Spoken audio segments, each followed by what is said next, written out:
Hello friends, आपण Meena Odia kitchen को स्वागत। आपण अब देखुं रोजाना बड़ी तरकारी। रोजाना बड़ी आपण को ऑनलाइन सुविधा भी मिल जाई परिबो। ऑनलाइन सर्च करदेले आपण पाई परिबे। रोजाना बड़ी पैकेट आसुची, ताको गरम पानी ले आगे भिजेइबे। गरम पानी करी तादर पकाइबे, सिझेबे। आदा, जीरा, टमाटो,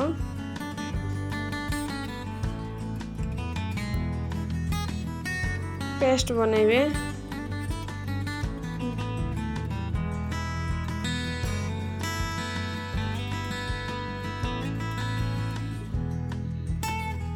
अल्प किसी पानी दे पेस्ट करिबे।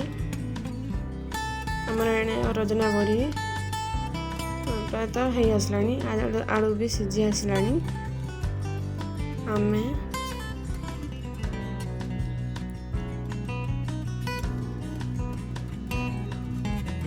रोजना बड़ी हो सारानी। रोजना बड़ी ए रेडी।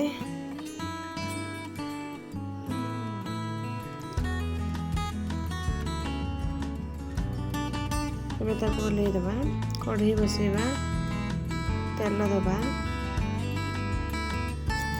तेल दे सारा तेल गरम होगला पर फुटण दबा। फुटण दे सारा पर आमे जो अदा, जीरा, टमाटो ग्राइंड करी रखिथिबा ताको आमे दबा।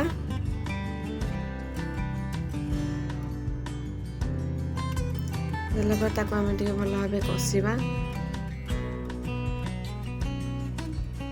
कसिला भितर भी आमे दबा कण हलद, लुण, स्वाद अनुसार लुण दबा। स्वाद अनुसार लुण दे सारा पर हाफ टी स्पून हलदी गुंड,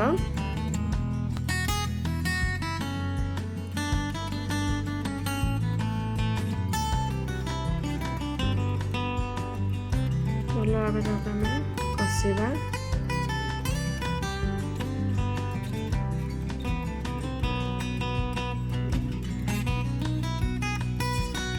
दबा हमें रेड चिली पाउडर।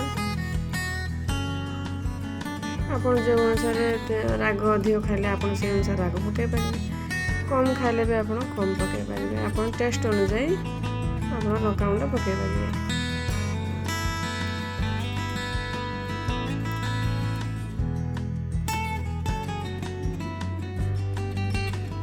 पकला करी पाउडर पकेबा। तो भल भाव कषिबा जमीती मसला दियरु तेल बाहर। तापर आम आलू पकेबा, जो सीझा हो आलू ताके पकेले डांगे डांगे।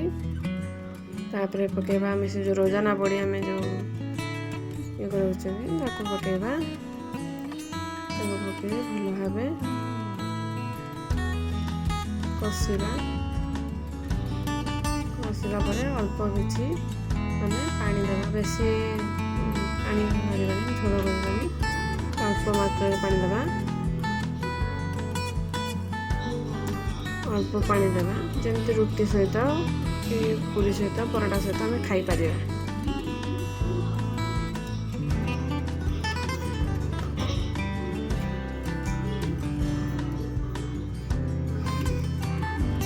फुटिया दबा।